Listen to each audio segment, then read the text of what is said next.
prazer estar aqui nesse dia tão especial e tão significativo, quando nós temos aí a presença do Martin Butzer, da Rádio Transmundial, das edições Vida Nova, de muitos amigos e rostos conhecidos aqui, tanto evangélicos, talvez alguns sem muita especificidade religiosa, e também amigos judeus com a gente.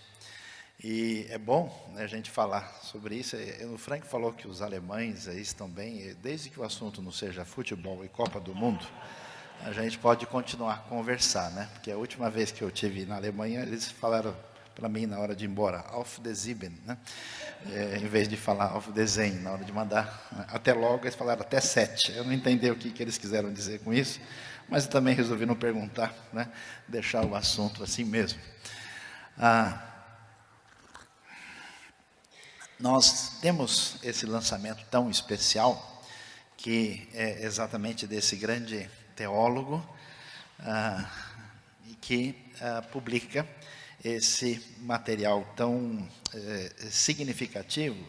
E o livro é especialmente relevante porque o Gerald McDermott, que é esse estudioso de uma tradição que não costuma observar a realidade de Israel como ele acaba observando, o livro é tanto quanto uma experiência pessoal que passa pela sua trajetória, né, da sua experiência na terra de Israel, e como ele visita os textos bíblicos e acaba tendo uma compreensão diferente. Além desse livro, vale a pena recomendar um livro chamado A Bíblia e a Arqueologia, que a Vida Nova lançou, do Mathieu Richelle, um livro muito bom. E para quem quer ver a arqueologia, teve muito avanço nos últimos anos, muita coisa interessante apareceu, e um material bem acadêmico, que é o Novo Atlas da Bíblia, Geografia, Arqueologia e História, do Barry Batesel, que é um material bem técnico, mais aprofundado e muito bom, além também das publicações que nós temos da Rádio Transmundial, o comentário Rota 66 e outros materiais bastante úteis. Vamos tentar, deixa eu ver se eu acerto aqui, a importância de Israel passado e presente. Eu queria começar mostrando aí algumas fotos, porque a gente, né, quem ainda não teve oportunidade de estar junto ali, então dá para a gente ver algumas coisas especiais, como o famoso tanque de Siloé. É interessante a gente ver, porque esse tanque só foi confirmado em 2005, só para a gente ter ideia de como é que nós temos um trabalho constante feito ali na terra, e que ajuda a gente a entender a famosa Fortaleza de Massada, uma experiência extraordinária ali no deserto da Judéia, né? Israel não é somente um lugar especial do ponto de vista da história da fé, do ponto de vista da natureza, a realidade impressionante de um lugar tão pequeno, onde parece que o mundo todo resolveu ficar num lugar só, e você vê de tudo ali. Se algumas fotos que você tirar em Israel, se você falar que você está na Lua ou em Marte, alguém vai acreditar, de tão diferente que é o lugar. A famosa Beit Shean, uma cidade que é marcada como a principal, vamos dizer, referência arqueológica do ponto de vista aí de uma ruína de perfil greco-romano. Aí nós temos Beit Shean, temos também a Cesareia Marítima, devidamente apresentada, que dá para... Deixa eu tentar um método mais eficiente aqui. A Cesareia com o seu aqueduto, né? Temos aquilo que dispensa qualquer explicação, né? Quem não entendeu a foto pode pedir misericórdia a Deus antes de dormir essa noite, né? As famosas oliveiras extraordinárias do Getsemane, o famoso Kotel, o Muro Ocidental. Pouca gente imagina que aqui nós temos o que restou do que havia em torno do templo. É tão impressionante ver o muro chamado tradicionalmente das Lamentações, que a pedra base que estrutura o muro do lado ocidental pesa 650 toneladas, para você imaginar o que significa essa grande obra da arquitetura herodiana. A Torre de Davi, que marca uma das portas bonitas da chamada Cidade Velha de Jerusalém, não é tanto uma torre, muito menos de Davi, mas o nome ficou bonito. Na verdade, é uma construção da época otomana, dos famosos. Depois temos aí, né, a porta de Damasco, a parte que abria, cuja estrada ia na direção de Damasco. Que aqui é interessante esse lugar, que nós temos uma porta que é a porta da época turca otomana, de 1530, e aqui embaixo nós temos a porta da época romana, uma do lado da outra. É bem valioso a gente perceber isso. A vista, de novo, do Monte das Oliveiras aqui, né, da parte oriental da cidade, vendo o famoso cemitério judaico nessa direção. Porque toda a tradição messiânica da Bíblia hebraica vai colocar a chegada do Messias ligado com o Monte das Oliveiras. A convicção da tradição judaica é que a ressurreição dos mortos começa aí. Então aqui é a ala VIP da eternidade. Quem estiver aí, ressuscita primeiro. Muito interessante a maneira como a coisa foi delineada. Aí o famoso Davidson Center, um parque arqueológico muito importante, que tem muito a ver com a época de Jesus, a época do primeiro século, muita coisa significativa. Megido ou Meguido, lembra do Vale do Armagedon, né? Então nós temos o túnel aqui, provavelmente da metade do século IX, e que tem a ver com aí a fonte de água da cidade, que estrategicamente é a cidade mais importante da terra de Israel. O Mar Morto, um mar muito único, diferente, com cerca de 1/3 de sais, onde é possível boiar. O único problema do Mar Morto é que lá os batistas não podem praticar imersão de jeito nenhum. Sempre ninguém pode ser batizado plenamente ali, porque não tem jeito, né? É realmente uma experiência particular, lugar mais baixo da terra, um negócio diferente. Israel não é somente o lugar do passado, é o lugar do futuro. Então, você vai ver em Israel muita coisa que é de ponta tecnológica, feita principalmente na grande área de Tel Aviv. Muita coisa que você usa, que está ligado aí à última expressão, especialmente da tecnologia digital, tem origem em Israel. Saindo da tecnologia digital, da cidade ultramoderna de Tel Aviv, a gente vai para o deserto da Judéia. Israel é do tamanho do estado de Sergipe. Diz que um fazendeiro de Mato Grosso chegou em Israel e quis dar uma volta no país. Pegou um guia e falou para o guia que ele queria conhecer o país todo. Ele falou: isso é muito simples, para ir do norte a sul, leste a oeste, a gente faz isso em 3 dias. Aí o fazendeiro falou: mas como assim 3 dias? Na minha fazenda lá no Mato Grosso, para ir de uma ponta da fazenda para outra, eu demoro 1 semana. Aí o israelense não entendeu nada, falou: eu tinha um carro assim, mas resolvi trocar, porque de fato uma coisa não combina com a outra. Então você vai ver um país tão pequeno, com 3 tipos de deserto distintos, e a gente vê o deserto da Judéia, um deserto arenoso, relativamente pedregoso e montanhoso. Aqui nós podemos ver as famosas cavernas de Qumran, onde foram achados os manuscritos mais importantes da Bíblia, em 11 cavernas diferentes. E, seguindo um pouco mais para o norte, você tem a vista extraordinária do Mar da Galileia, que é o Kinneret, é o famoso Lago de Tiberíades, um lugar extraordinário, né? O impressionante na Galileia é 2 coisas. É que a gente chega lá e a gente está praticamente vendo uma paisagem muito próxima de 2, 3 mil anos atrás. E o mais impressionante é que há 100 anos atrás, como escreveu Mark Twain, a Galileia era um lugar sem esperança, de febre, de doenças, de malária, e como o lugar hoje é, de fato, um dos lugares mais significativos, tanto para a tradição cristã, como para a tradição judaica, já que o centro da discussão rabínica, ela sai de Jerusalém e vai para Tiberíades, né? A famosa pontuação da Bíblia hebraica se dá aí, principalmente junto ao Mar da Galileia. Para você ver, aquela terra com aquele deserto, né, que o sujeito parece que está na lua, de repente se mostra como um lugar extremamente fértil. Com tanto deserto e dificuldade, Israel exporta frutas e verduras da melhor qualidade para vários lugares do mundo. E aí você pode dar uma olhada no Vale do Jordão. Jordão pequeno, mas muito bonito e simpático, né?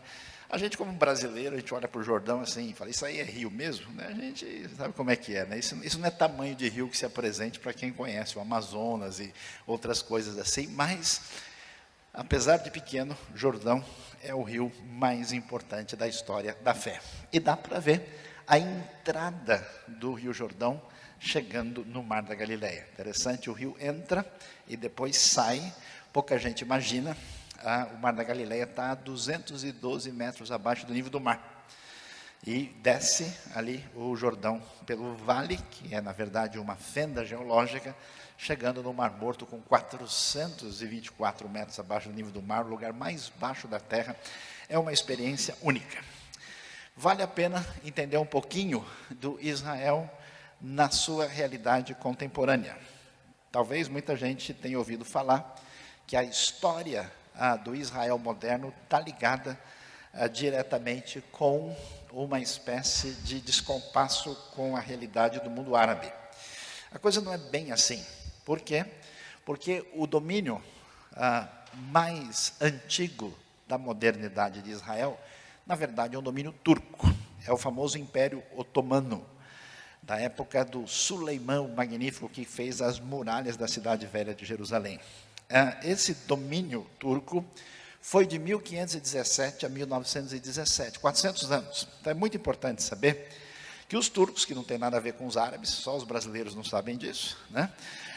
Dominam a região, e eles dominam sobre os árabes, dominam a terra de Israel, e o Império Otomano, como a gente pode ver, ele teve o seu centro aqui em Bursa, depois na Istambul, antiga Constantinopla, e chegou ao auge nesse tamanho todo de território que foi muito impressionante. Alguns dizem que foi o início do Corinthians, porque era um humano falando com outro humano, mas essa parte da história eu não posso garantir absolutamente nada. E aí, o que aconteceu? A queda do Império Otomano trouxe uma divisão que está ligada com o período do domínio britânico, domínio inglês.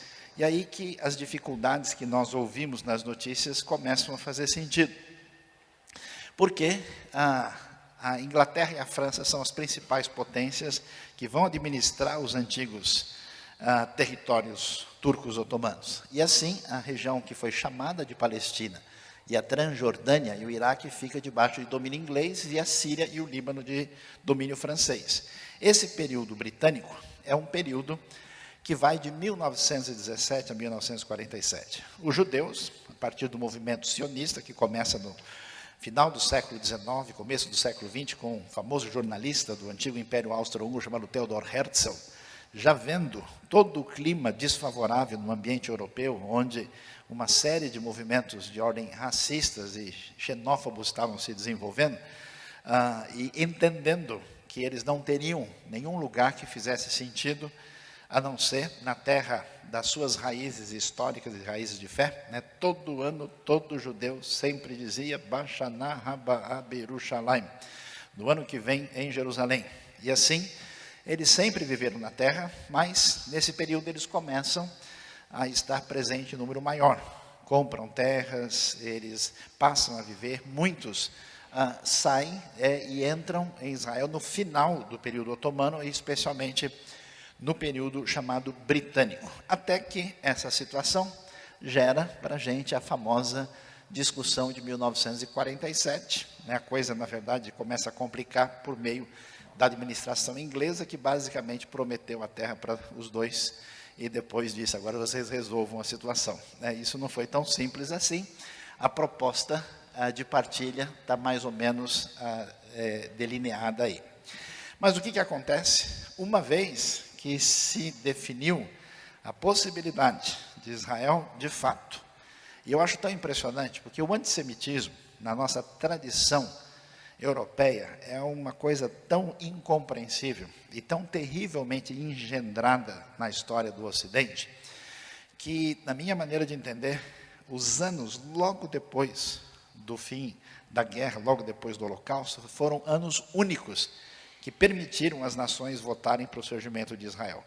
Isso, de fato, parece-me ter razão pela ação soberana de Deus, que chegou o momento de o povo estar de volta na terra, porque se em qualquer outro momento a hostilidade, essa esse ciúme de Jerusalém, né, histórico, iria se manifestar, isso seria muito difícil. Então a votação acontece, Israel é formado, e logo surge todo uma espécie de aliança pan-árabe, que aceitou ficar debaixo do controle britânico, aceitou debaixo do controle turco, mas jamais aceitaria que houvesse um governo judaico na terra de Israel. Então, isso gerou um ataque que acabou trazendo, que foi chamado de Guerra da Independência, e que logo em seguida gerou o mapa de Israel, como vocês podem ver aí, com a parte principal do mapa sendo a terra do chamado Israel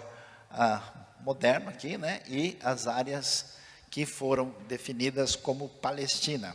Você tem vários livros que falam da Palestina da época de Jesus. Na época de Jesus não havia Palestina. O nome foi criado depois, no segundo século, pelo imperador Adriano, e foi tirado da palavra filisteu. Por isso a gente vê que essa expressão é anacrônica e inexata. Mas 48 foi insuficiente, por isso Israel é atacado novamente.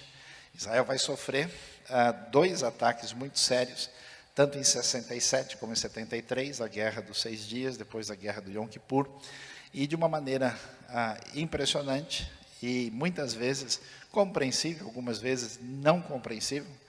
Eu estive visitando a região do Golã e vi de perto relato e de situação de que não dá para entender como Israel venceu aquela batalha.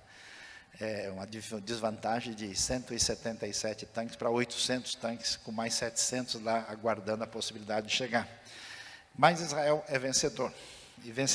E depois que se aceita um tratado de paz, Israel devolve para o Egito aquilo que havia sido conquistado, a famosa Península do Sinai. É um dos casos raros de países que conquistaram terras no século XX e devolveram. Há vários territórios conquistados que Israel fez isso em sua defesa. Israel também faz a paz com a Jordânia, que ocupou ilegalmente toda a área da Cisjordânia de 1948 até 1967. Israel, então, faz a paz, mas, infelizmente, com a Síria e com o Líbano, não houve nenhuma disposição de paz. Então, de certa forma, o que permanece hoje, que a gente chama de um cessar-fogo.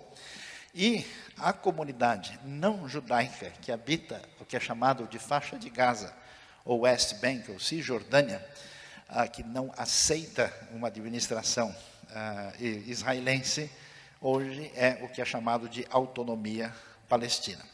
Essa percepção é muito importante, e para quem às vezes fica receoso, né? Nossa, como é que eu vou para Israel? Será que não é perigoso? É perigoso chegar até o aeroporto aqui, porque a gente não sabe o que vai acontecer. Mas há certos lugares complicados na região, mas certamente não fazem parte de nenhum roteiro que a gente passa. A faixa de Gaza não está em Israel, ela é completamente separada. Isso não envolve a presença, né, dos turistas. Eu nunca vi nenhuma situação realmente difícil que trouxesse algum tipo de pergunta a mais. Mas muito bem, entendendo sobre a importância de Israel e do povo judeu, seria interessante a gente refletir um pouco do ponto de vista bíblico e teológico. Então, a primeira pergunta que se levanta é: toda tradição cristã tem a convicção de que Jesus, ou Yeshua, é o Mashiach, é o Messias prometido nas Escrituras hebraicas. E a pergunta é: o que acontece com o povo judeu com a vinda desse Messias? Para muita gente, a ideia é a seguinte, que nós vamos ver nesse livro bem trabalhado. O que aconteceu no domínio da cristandade foi a ideia de que, uma vez que essa ação da graça divina, que começa na Bíblia hebraica, desemboca com a vinda de Jesus e chega às nações como filhos espirituais tardios daquilo que Deus começa em Israel, que uma vez que isso acontece, Israel desaparece do plano de Deus. Houve o que é chamado de uma substituição plena. E, consequentemente, por uma série de incompreensões de certos textos bíblicos fora do lugar, mal interpretados, Houve, em grande parte da tradição europeia, até porque isso já era um problema do mundo antigo, os judeus eram rejeitados e detestados já pelos gregos e pelos romanos. E a gente pergunta, mas por quê? Será que eles são tão chatos assim, difíceis? Qual que é o problema? É muito simples. Os povos imperialistas antigos queriam que todo mundo se submetesse às suas decisões. Queriam que todo mundo adorasse os seus deuses. Os judeus começam a resistir isso. Os judeus comem de maneira diferente. Os judeus estão lá e resolvem dizer que não pode trabalhar um dia, que esse dia é Shabat, dedicado ao Senhor. Imagina só, um escravizador romano ouvindo para o escravo dele, o judeu, que hoje não trabalha porque é Shabat. Fala, esse cara está de conversa para cima de mim, que história é essa de Shabat? Você vai ver quem bate agora no Shabat, né? Então, a coisa vai nessa direção. E por causa disso, essa antipatia, ela é transmitida diretamente e entra na tradição da cristandade, e por uma série de posturas e frases infelizes de muita gente da história da teologia cristã, nasceu o antissemitismo dentro da cristandade. Por isso, historicamente, os judeus fogem de um lugar para outro em diversos momentos da história. E o que a gente vai ver?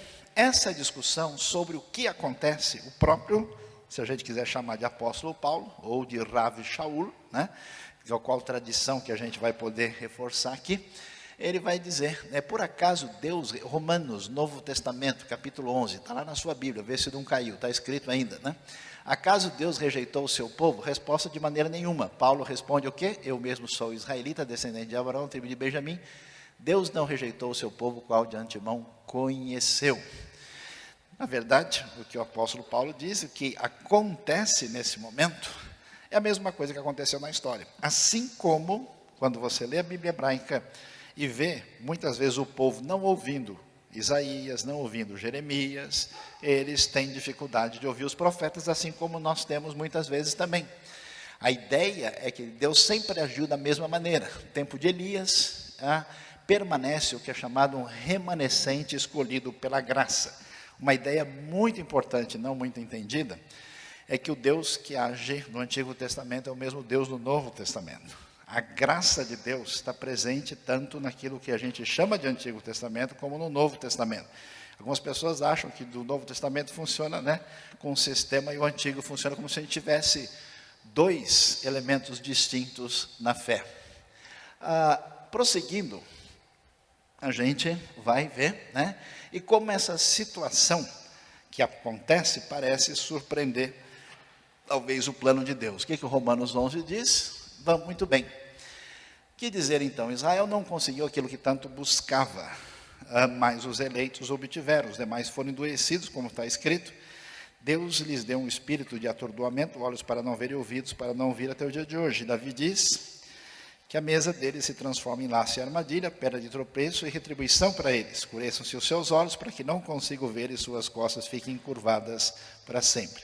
O que quer dizer isso? O que Paulo responde que o que está acontecendo nesse momento, quando a gente vê o pessoal mais valioso e importante da tradição judaica, que era muito parecido com o evangélico, hoje vivia lendo uma Bíblia, estudando o tempo todo, que eram os fariseus, como é que eles não conseguem enxergar algumas coisas? Porque existe um propósito, uma ação de Deus na história, que envolve esse chamado endurecimento parcial, até que chegue o momento certo na história dessa situação se modificar. Diante disso, como é que a gente entende a situação entre os não-judeus e os judeus? Entre os judeus e gentios? O que a gente vê? A pergunta é, se essa comunidade dos discípulos de Yeshua, que cresce no mundo greco-romano, inclusive a igreja de Roma é uma igreja mista, que tem os dois, Lembre-se que a palavra cristão aparece 3 vezes no Novo Testamento somente. Todo mundo se entende como parte de um judaísmo mais amplo. Eles, então, perguntam, será que eles tropeçaram para que ficassem caídos? De maneira nenhuma, ao contrário, por causa da transgressão deles veio salvação para os gentios, para provocar ciúmes em Israel. Mas se a transgressão deles significa riqueza para o mundo, e o seu fracasso riqueza para os gentios, quanto mais significará a sua plenitude. E aí é interessante que o Novo Testamento insere essa discussão ligando aquilo que envolve o futuro, que é chamado de plenitude, que tem implicações escatológicas. E aí ele diz: estou falando a vocês, gentios, que eu sou apóstolo dos gentios, exalto meu ministério, na esperança de que de alguma forma possa provocar ciúme no meu próprio povo e salvar alguns deles. Pois se a rejeição deles é a reconciliação do mundo, o que será a sua aceitação, senão vida dentre os mortos? Uma expressão difícil de interpretar, que alguns acham que quando se aproxima a época da ressurreição, ou quando se aproxima a época da vivificação de Israel, que tem a ver com o futuro, com a chamada Geulah, ou seja, a redenção, cumprindo aquilo que está sendo esperado pelos judeus de Ezequiel capítulo 37. Portanto, que coisa interessante. Como é que a visão da Bíblia hebraica apresenta a relação de Israel e os gentios? Israel é escolhido por Deus, pela ação soberana de Deus. Mas qual finalidade? Não porque Israel é especial. Deus até diz: vocês eram o menor dos povos. Não é porque vocês tinham lindos olhos, mas porque Deus amou vocês e através de Israel vai fazer dessa nação luz para os povos. Então vejam, por exemplo, textos do Salmo 96, onde você tem uma ideia clara que o propósito de Israel no mundo bíblico é um propósito missiológico. Aliás, na época do Novo Testamento, muitos judeus faziam uma abordagem de convencer os gentios a respeito do Deus único. Isso era bastante comum, os estudos comprovam isso. Por isso que tinham tantos prosélitos, por isso que tinham tantos chamados tementes a Deus. E aí o que acontece? Olha o Salmo, diz: cantem ao Senhor um novo cântico, cante todos os habitantes da terra. Né? Aí o verso 3 diz: anunciem a sua glória entre as nações, os seus feitos maravilhosos entre todos os povos. A função era chamada uma função sacerdotal, de apresentar o Deus único. Então você veja que essa missiologia de alcançar as nações não começa em Mateus 28, ela tem a base lá atrás, no próprio livro de Salmos. Olha só que interessante a missiologia do livro de Reis. Veja a história, né, que atinge, por exemplo, Naamã. Abraão devia ser bênção para todas as famílias da terra. José no Egito. Abraão é profeta. Gênesis, Bereshit, capítulo 20. E ele abençoa. José no Egito, ele faz isso. Israel é reino de sacerdotes. Raabe, na terra de Canaã, que quando a conquista da terra acontece, né? O que acontece? Uma mulher do tipo menos recomendável possível é a primeira que deposita a fé completa no Deus de Israel.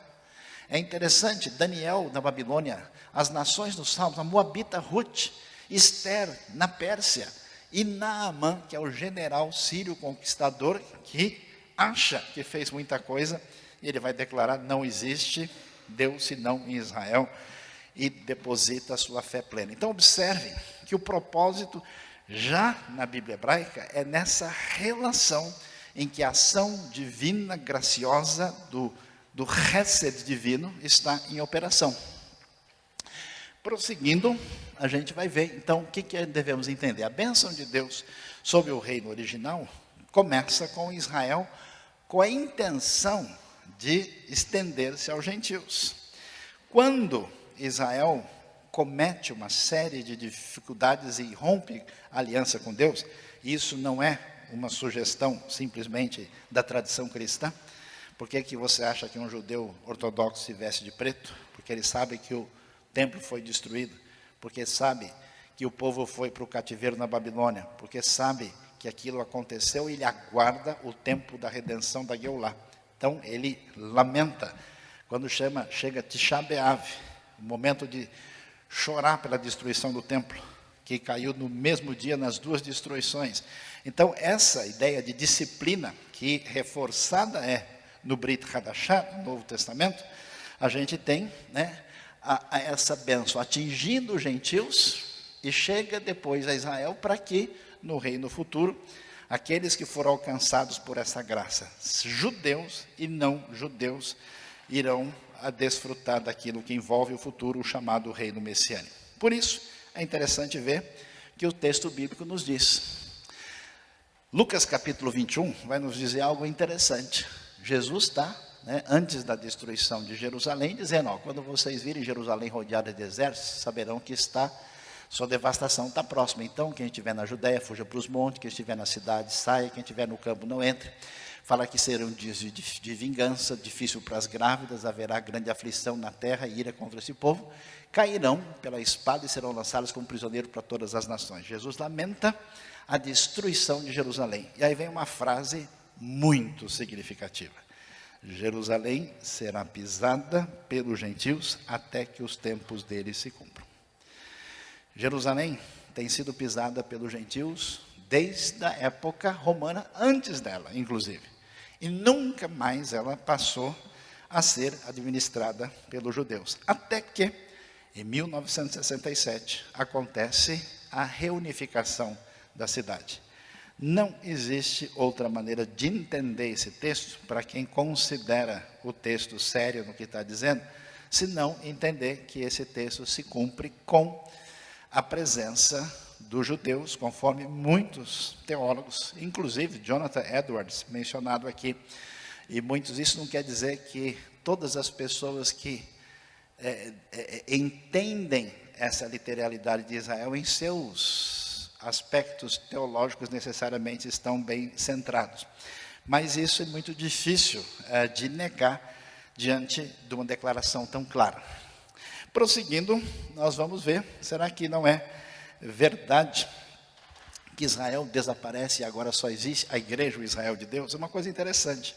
O livro do McDermott aí vai desafiar isso. Ele diz que leu e não encontrou em nenhum lugar no Novo Testamento, nenhum lugar onde Israel quer dizer outra coisa que não é Israel.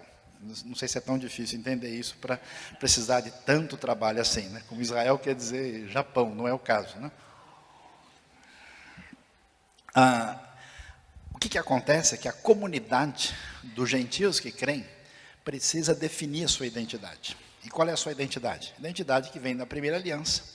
Por isso, paralelos se estabelecem quando a igreja neotestamentária é fundada, a partir da referência daquilo que temos em Israel. Isso não dá ideia em nenhum lugar que a igreja agora vai ser o Israel de Deus, no sentido em que não existe mais nenhum Israel. Por isso, o anúncio de Romanos é bastante significativo. Ele vai dizer, olha, Israel é uma oliveira natural.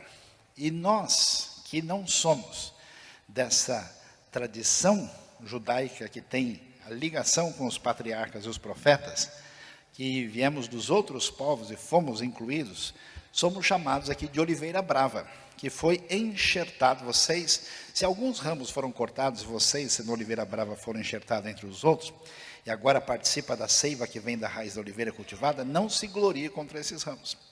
Se o fizer, saiba que não é você quem sustenta a raiz, mas a raiz é você. Talvez um dos textos mais esquecidos pela cristandade. Você pode até dizer, os ramos foram cortados para que eu fosse enxertado, né? Eu me amo, não posso mais viver sem mim, eu sou o máximo.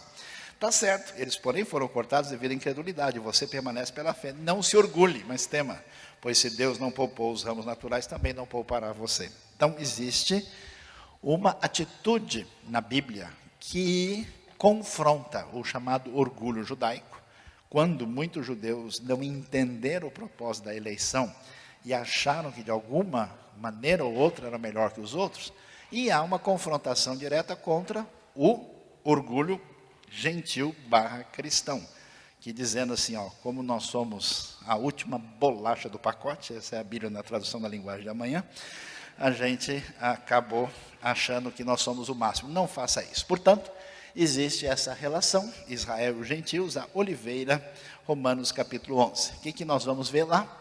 A ideia é essa. Aqui nós temos a raiz, patriarcas Abraão, Isaac e Jacó, a árvore boa, esse Israel natural, os judeus descrentes. Acabe também era judeu. Muitos judeus do Antigo Testamento são rejeitados, são galhos quebrados e retirados da árvore, gentios enxertados para produzir bons frutos dele. A mesma coisa acontece na Bíblia hebraica. Você vê gente do povo de Israel sendo rejeitado. Pega Acã e você vê o quê? Raabe e pessoas que não eram judeus de nascimento crerem e depositarem a sua fé no Deus de Israel.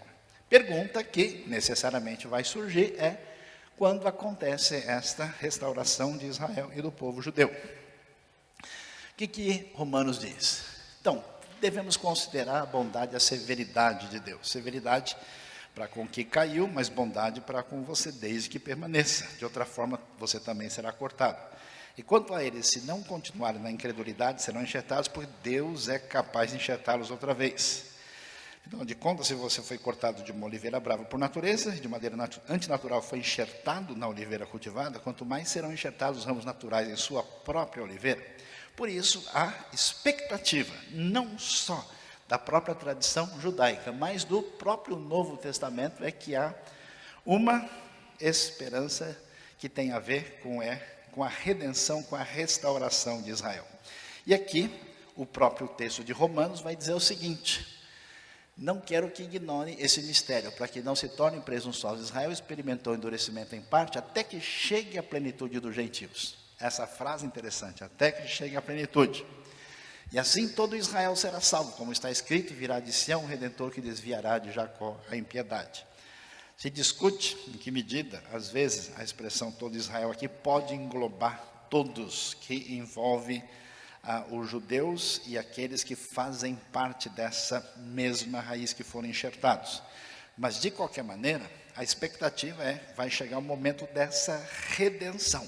Portanto, espera-se a plenitude dos gentios e a plenitude de Israel naquilo que é chamado no tempo do fim, a restauração de Israel. Como é que a gente vê isso? Vamos ver o que os profetas disseram. E aqui é muito interessante as frases de diversos profetas e o destaque que elas merecem. Por quê? Qual que é a base da questão?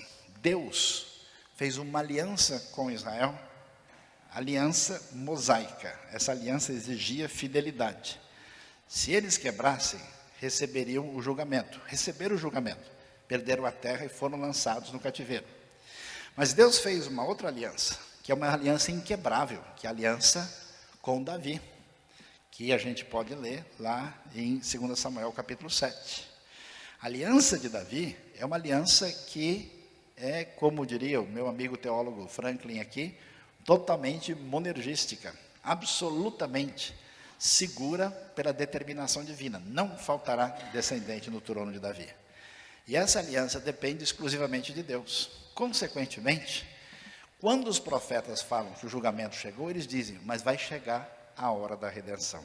Quando essa redenção é anunciada, ela fala da vinda do futuro Messias, ela fala da bênção de Deus, e ela tem muitos textos que dizem o que nós lemos aqui. Trarei de volta Israel, meu povo exilado, eles reconstruirão as cidades e as ruínas, plantarão vinhas, beberão do vinho, cultivarão pomares. Plantarei Israel em sua própria terra, para nunca mais ser desarraigado da terra que lhe der. Muitos teólogos que não gostam muito da ideia desse texto se cumprir recentemente, dizem: não, isso aí se cumpriu depois que o pessoal voltou da Babilônia. Se cumpriu em outros momentos. Só que essas explicações têm as suas dificuldades, por duas razões. Algumas dessas palavras foram ditas depois do exílio, quando o povo já tinha voltado.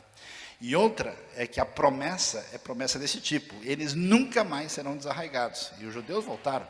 E se tem uma coisa que eles foram, foi exatamente desarraigados. Se a gente leva a sério o que Amós está dizendo, isso sugere que essa é uma realidade que não se cumpriu na época bíblica. Olhando um pouquinho mais, Jeremias 16. Contudo, vem dias, declara o Senhor, quando já não mais se dirá juro pelo nome do Senhor que trouxe os israelitas do Egito, antes dirão juro pelo nome do Senhor que trouxe os israelitas do norte e todos os países para onde os havia expulsado, eu os conduzirei de volta para a sua terra, terra que dei aos seus antepassados. Esse é um texto que pode ser que está relacionado com a volta depois do cativeiro. Diferente, por exemplo, de Ezequiel 37. Ezequiel 37 é muito interessante, porque envolve já a realidade do povo na situação de sofrimento na Babilônia. Vale a pena ler o texto e veja que vou ajuntá-los de todos os lugares, os israelitas, das nações para onde foram, e trazê-los de volta à sua própria terra. Aquela famosa visão do vale dos ossos secos, que a gente gosta de espiritualizar, que é uma beleza.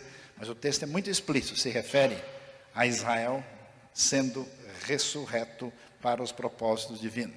Observe na sequência de Ezequiel alguns textos interessantes. Olha lá, o meu servo Davi será rei sobre eles. É claro que é o rei davídico, é o rei celebrado no Salmo 2, no Salmo 110. E todos eles terão um só pastor. Viverão na terra que dei ao meu servo Jacó, a terra onde seus antepassados viveram. E aí vem um ponto talvez um pouquinho mais difícil para muita gente assimilar. No final, quando o meu santuário estiver entre eles para sempre, as nações saberão que eu, o Senhor, santifico Israel. No pensamento bíblico tem a seguinte lógica. Qual é o problema de Israel? Israel foi atrás dos deuses das nações. Por isso chegou o julgamento. Quando chegar o futuro, a redenção, vai inverter. As nações virão a Sião. Kimitzion tetsetorah udvar Hashem Yerushalayim. Porque de Sião sairá a lei e a palavra do Senhor em Jerusalém. Uma vez eu estava em Jerusalém e tinha um sujeito local ali, muito cético, que não acreditava em nada.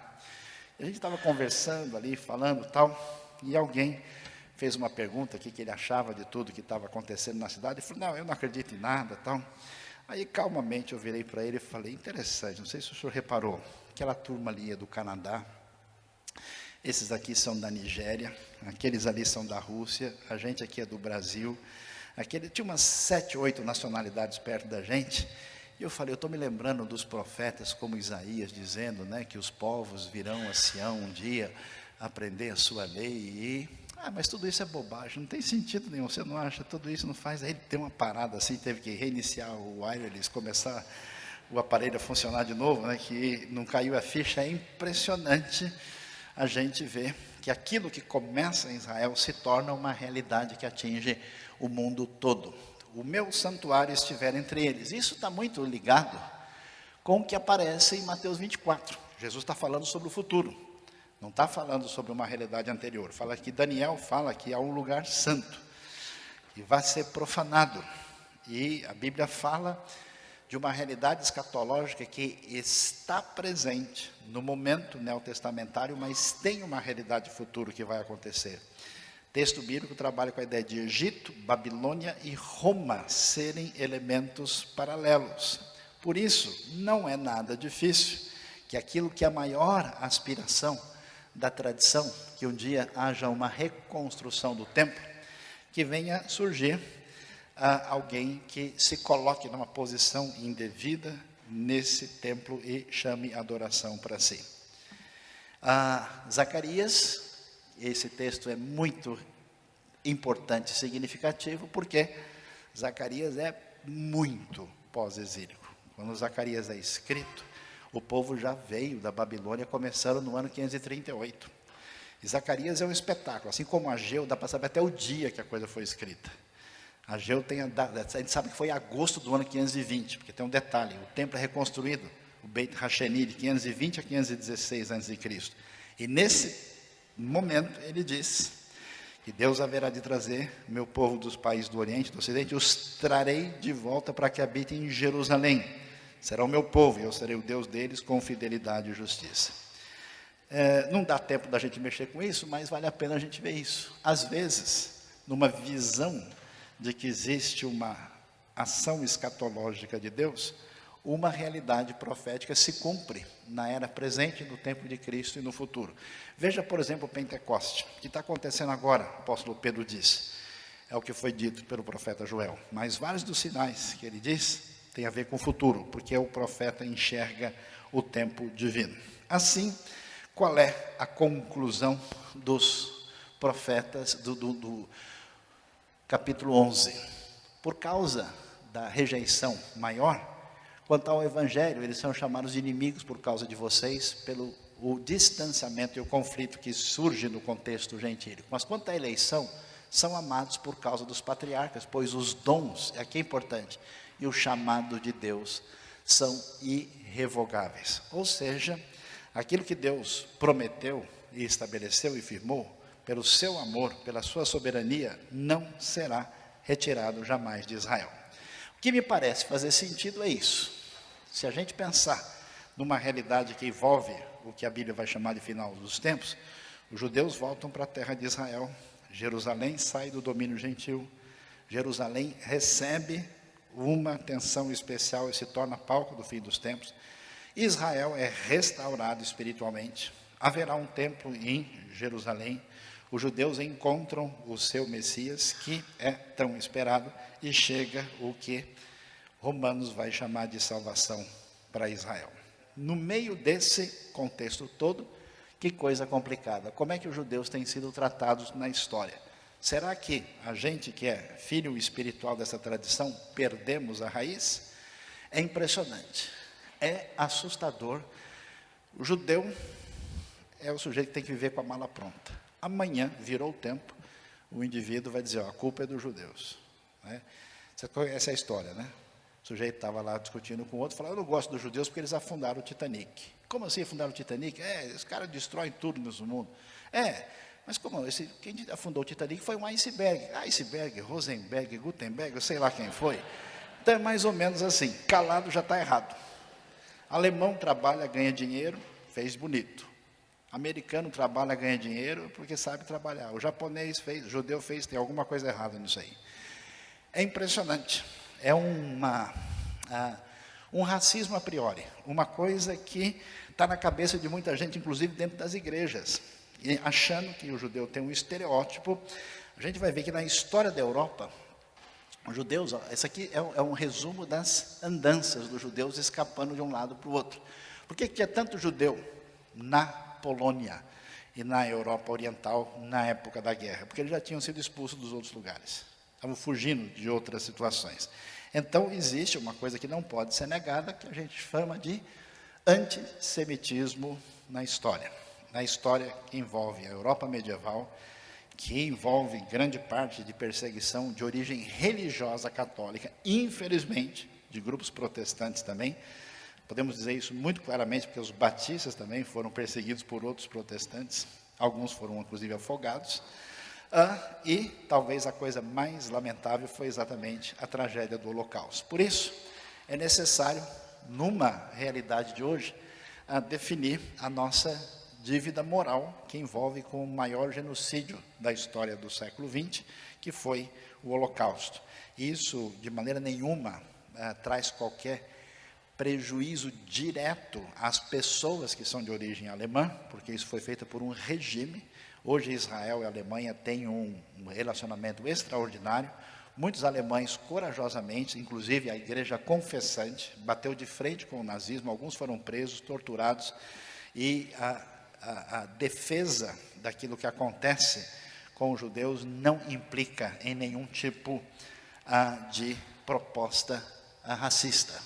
Mas, nesse momento extraordinário, a sobrevivência, quando 1/3 dos judeus são mortos, o milagre da nação acontece e, impressionante, o Estado de Israel surge. Uma das coisas que mais eu achei emocionante recente foi ver netos de carrasco nazistas cantando o Hatikva, o hino de Israel, recentemente numa marcha pela vida que aconteceu na Polônia. Deus é poderoso e faz as coisas renascerem como a flor no deserto. É preciso entender, o povo judeu é único na história. A realidade da persistência e da existência do povo do judeu é comprovação da palavra de Deus. Meus queridos, não existe isso. Não tem nenhum povo que tenha perdido a sua terra, tenha sido disperso, tenha mantido a sua língua e a sua cultura. Não há nenhum exemplo. Não dá para explicar Israel e a sobrevivência do povo judeu naturalmente. A aliança de Deus com Israel não muda. Israel continua sendo chamado na Bíblia de povo de Deus. As profecias ligadas a Israel irão se cumprir. Israel e sua restauração estão ligados ao tempo do fim. A igreja dos verdadeiros discípulos de Yeshua, de Jesus, deve amar Israel e lembrar de suas raízes. Nossa Bíblia é judaica, nosso Salvador é judeu. Isso é muito importante a gente entender, porque se a gente perde a raiz, a gente acaba se desconectando, e acho que muito dos nossos problemas tem base nisso. É preciso diferenciar entre a Bíblia e as tradições judaicas não bíblicas. Tem muita coisa no ambiente judaico que não tem nada a ver. Assim como tem gentil e evangélico maluco, tem judeu maluco também, e que inventa as coisas mais bizarras e absurdas. Aí chega um evangélico lá e começa a imitar qualquer coisa que ele vê um judeu fazer, né? Tem grupos judaicos extremistas, tem grupos judaicos exageradamente místicos, tem grupos radicais.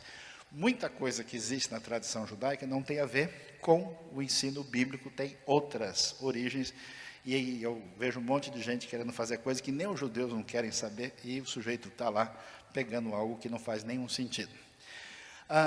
Voltar-se para as raízes judaicas, a Bíblia no seu contexto original é uma necessidade. Nós nunca vamos entender o texto com uma mentalidade. É como você pegar Machado de Assis e traduzir para o russo. E querer, né, ler a literatura nossa lá na Sibéria. Falar, olha como eu vou explicar para você como é que funciona. Rejeitar e condenar todo o antissemitismo. Solidarizar-se com Israel e com o povo judeu, que são nossos pais espirituais. Avaliar os acontecimentos do fim dos tempos, levando em conta Israel. Atentar para o agir do Espírito.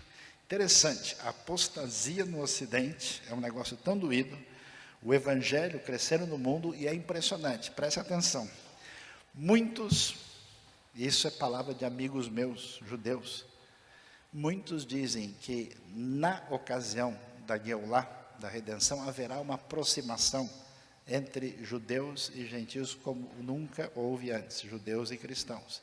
E é interessante, como muitos judeus permanecendo judeus, hoje entende Yeshua de uma maneira muito peculiar, sabendo que tem a ver com o maior rabino da história de Israel. Auxiliar a devolver Yeshua ao seu próprio povo. E a frase forte, que vem de João 4, está aí para todo mundo ler: a salvação vem dos judeus. Para a gente encerrar, algumas coisas importantes que talvez sejam muito valiosas e a gente não tem consciência. Primeiro, a grande tradição judaica não é só uma tradição de fé, não é só uma tradição religiosa. A importância de Israel tem a ver com a formação da alma do Ocidente. Quantas coisas especiais a gente tem. Hoje nós temos conceitos como educação, liberdade, democracia, igualdade de direitos, liberdade religiosa, Estado de Direito, ciência e cultura. Isso está muito mais ligado à tradição judaica do que a gente imagina.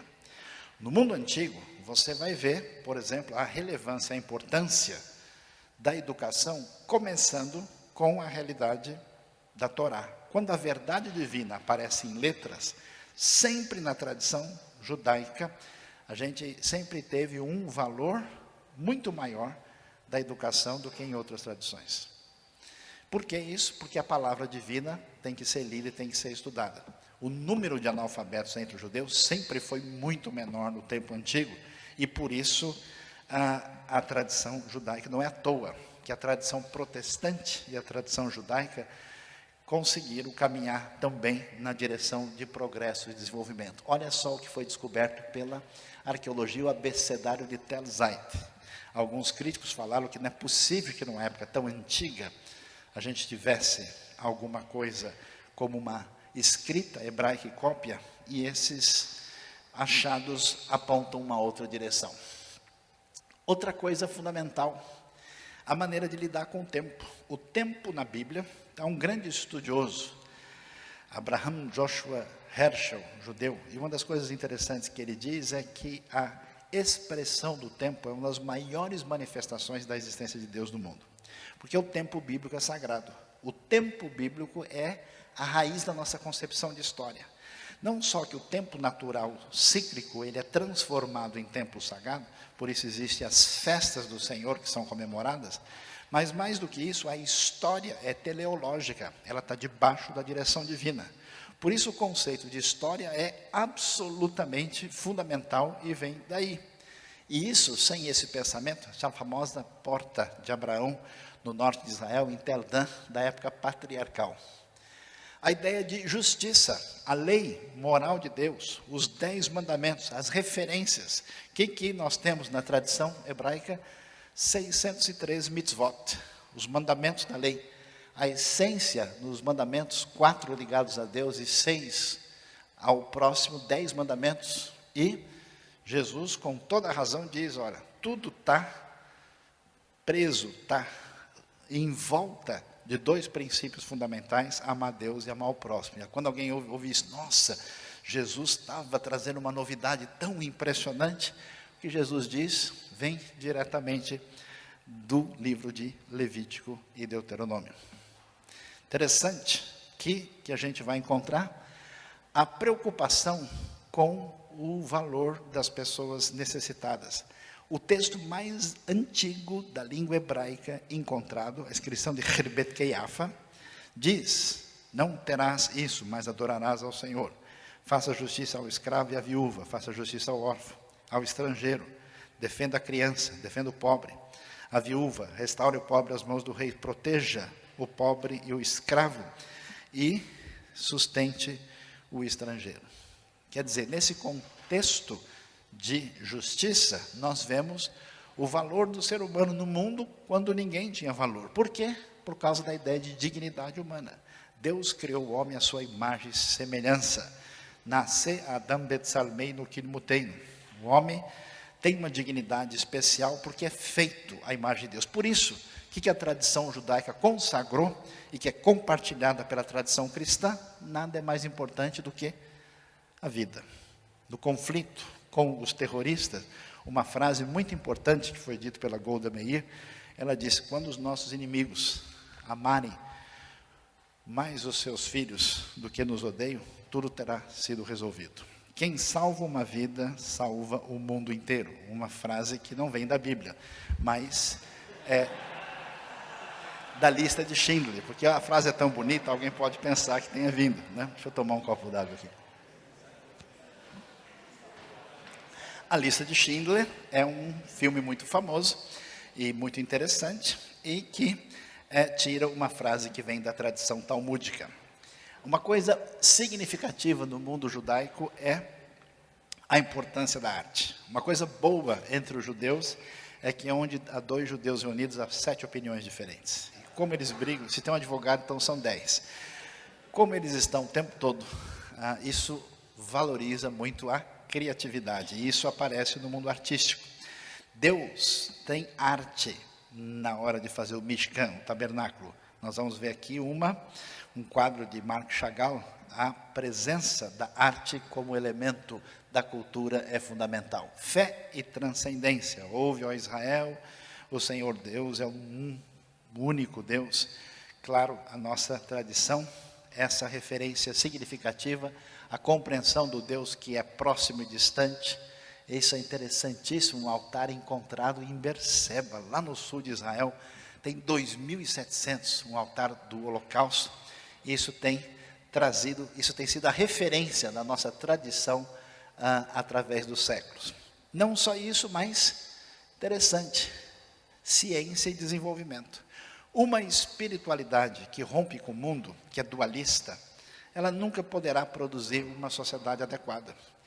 A maneira judaica de pensar, que foi trazida especialmente para o mundo protestante, que teve acesso à Bíblia de volta, às Escrituras, ela produz um mundo onde é possível fazer do mundo um lugar melhor, e de progredir, de fazer as coisas caminharem numa direção significativa, um sentimento de querer fazer o melhor possível, que a gente vai ver que chega, por exemplo, naquilo que a gente chama de autotranscendência. É a vontade de ser um pouco melhor na próxima vez. Clarice Lispector, uma das nossas grandes literatas, era judia, nascida na Lituânia. Ela dizia algumas coisas, ela é genial em muito que ela disse. Ela dizia: liberdade é pouco, o que eu desejo ainda não tem nome. Quer dizer, com vontade de superar-se plenamente. Por que é que nós temos o que nós temos? Nós temos uma ideia bíblica interessante, que, na verdade, a gente está acostumado a achar que a nossa democracia vem da Grécia. Há controvérsias. A Grécia é uma oligarquia mais ou menos democrática. Em Israel, o rei tem que prestar aí a devida continência à Constituição, à lei divina. O seu poder é limitado. O profeta pode chegar e dizer: rei, você está errado. O limite do poder está lá. Por isso, Estado e democracia, surge esse conceito de limitação, né? Há um confronto do absolutismo indevido na Bíblia. Diante de toda essa realidade, vale a pena entender a nossa dívida, a importância histórica de Israel diante do que nós temos nos últimos tempos. É importante revisitar a Bíblia, o que esse livro faz muito bem para entendermos Israel da melhor maneira possível. E devemos também solidarizar com Israel e com os nossos irmãos judeus. E principalmente agradecer por o legado espiritual e cultural que tem sido a alma da história do Ocidente. Deus abençoe Israel. Deus abençoe o Brasil. Muito obrigado.